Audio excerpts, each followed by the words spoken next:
O Senhor esteja convosco. Ele está no meio de nós. Proclamação do Evangelho de Jesus Cristo, narrado por São Marcos. Glória a vós, Senhor.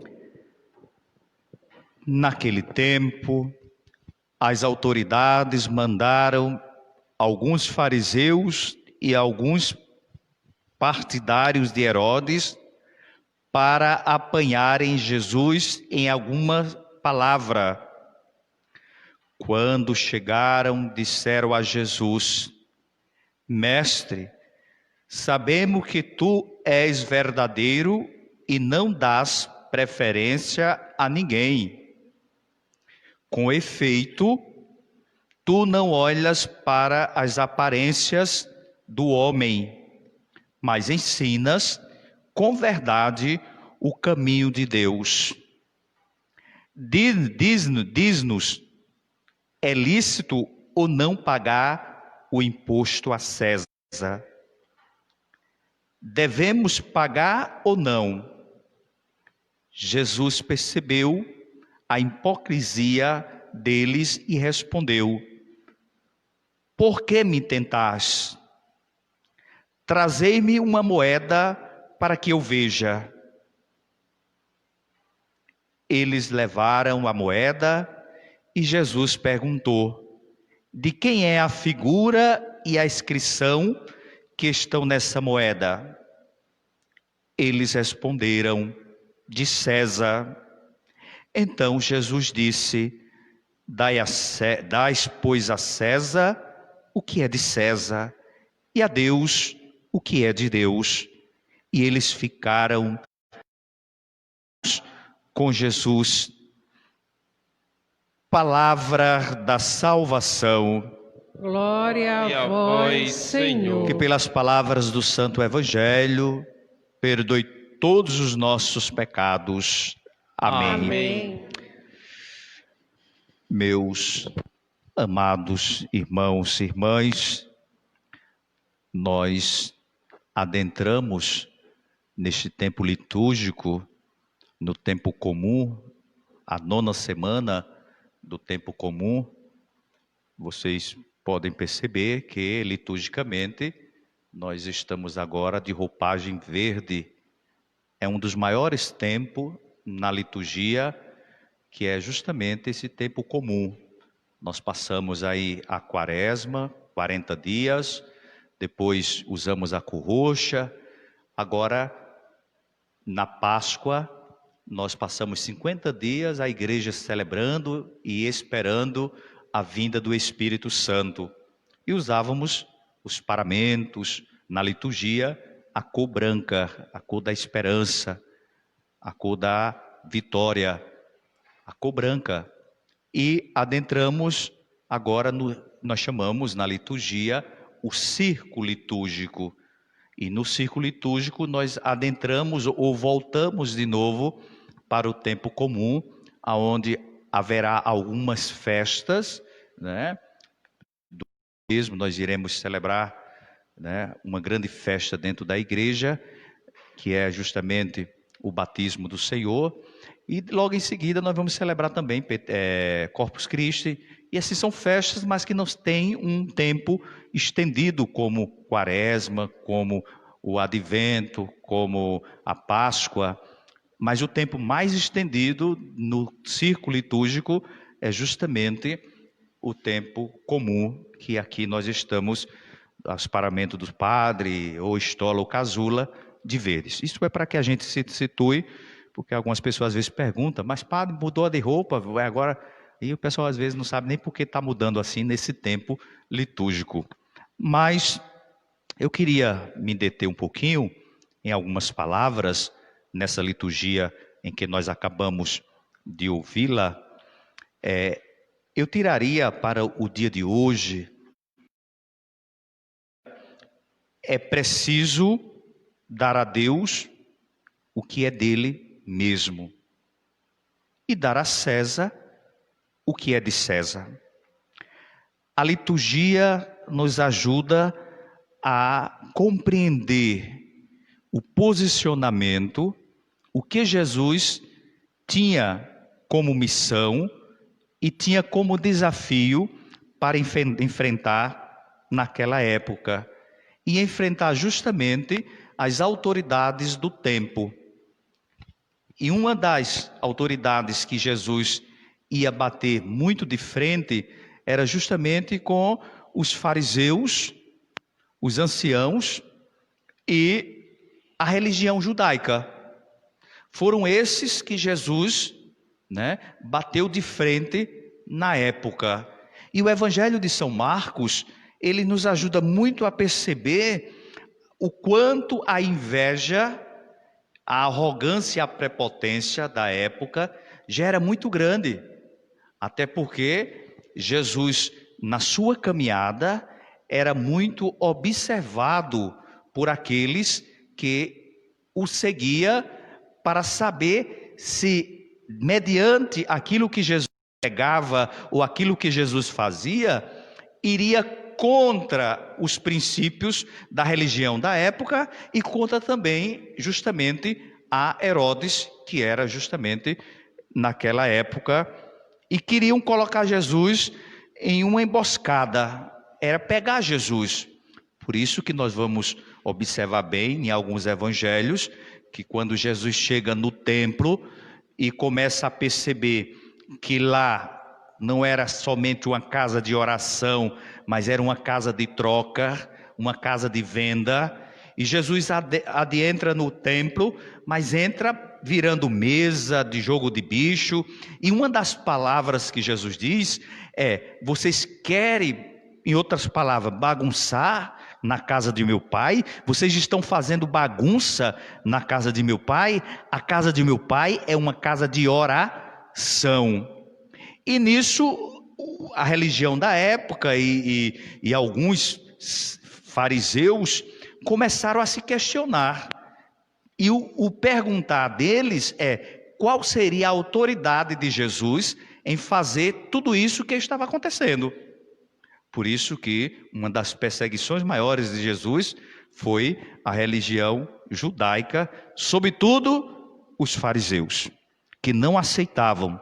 A prova disso que tem tantas outras passagens, quando Jesus diz a Zaqueu: desce daí, eu vou à tua casa. Um dos fariseus gritou, disse: ele come na casa dos pecadores? Se ele soubesse que esse homem era um cobrador de impostos, ele nem iria na casa dele. Então, são essas barreiras ou essas pedras no caminho que Jesus passa por elas, como também cada um de nós, na nossa vida e na nossa caminhada, nós também passamos por muitas situações e que precisamos assim ter a mesma coragem que Jesus teve de enfrentar.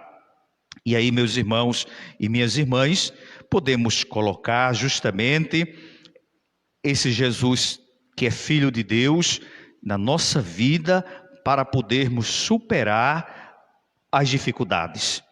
Quando se fala que queriam pegar Jesus através de palavras, um dos fariseus, que a Bíblia não diz quem é esse, vai fazer uma pergunta a Jesus: olha, é lícito ou ilícito pagar o tributo a César? Até porque já naquela época já era crime não pagar o tributo a César.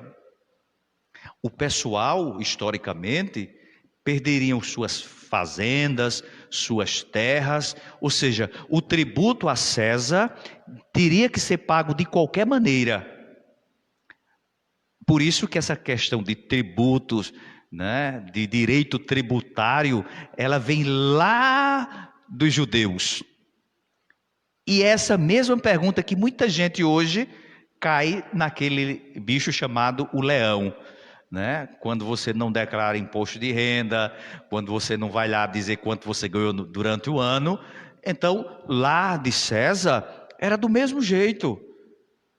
E aí, se Jesus dissesse que ninguém deveria pagar esse tributo a César, ninguém deveria pagar esse imposto a César, Jesus seria preso por sonegação e motivar as pessoas a não pagar o seu tributo.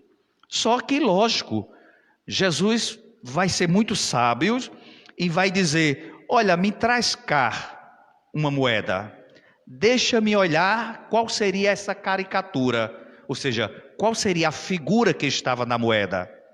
E mostraram justamente a figura que estava lá era a de César. E Jesus vai dizer: dá a César o que é de César e dá a Deus o que é de Deus. Muita gente questiona a questão do dízimo. Muita gente questiona, e por aí parte também essa questão do dízimo. O que a gente ganha, que Deus nos permite, o pouco que a gente ganha, a gente volta em forma de agradecimento a Deus. Os nossos recursos, nossos ganhos, a gente sempre devolve um pouquinho à igreja. Porque é para manter o templo, é para organizar o templo, é para manter toda uma estrutura. Então, é lícito ou ilícito contribuir com o dízimo? É lícito ou ilícito? E aí Jesus também estaria nos perguntando no dia de hoje, né? Será que é justo ou injusto contribuir com o dízimo? Muitas pessoas dizem: mas eu já faço tanto pela igreja, né? Eu já vou lá cantar, eu já vou lá tocar, eu já vou lá filmar, eu já vou lá fazer isso, eu já lavei a toalha da igreja, eu já fiz isso, né? Então, assim, as pessoas acham que isso é um dízimo. Ou tem pessoas ainda mais que vai muito mais além. Pessoas que vai dizer assim: padre, mas eu já dou minha contribuição para o Santuário de Aparecida. É bom?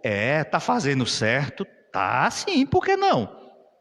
Canção Nova, tem pessoas que têm até um boleto da Canção Nova. É lícito ou ilícito? É lícito? É lícito. Pode ajudar a Canção Nova. Lá no Pai Divino, Pai Eterno, do Padre Robson, tem pessoas que recebem aquela cartinha e dizem: padre, eu sou um colaborador. No Juazeiro do Padre Cícero Nordeste, as pessoas chamam os afilhados de Padre Cícero. E são aqueles que contribuem todo mês com a taxinha. É lícito ou ilícito? É lícito.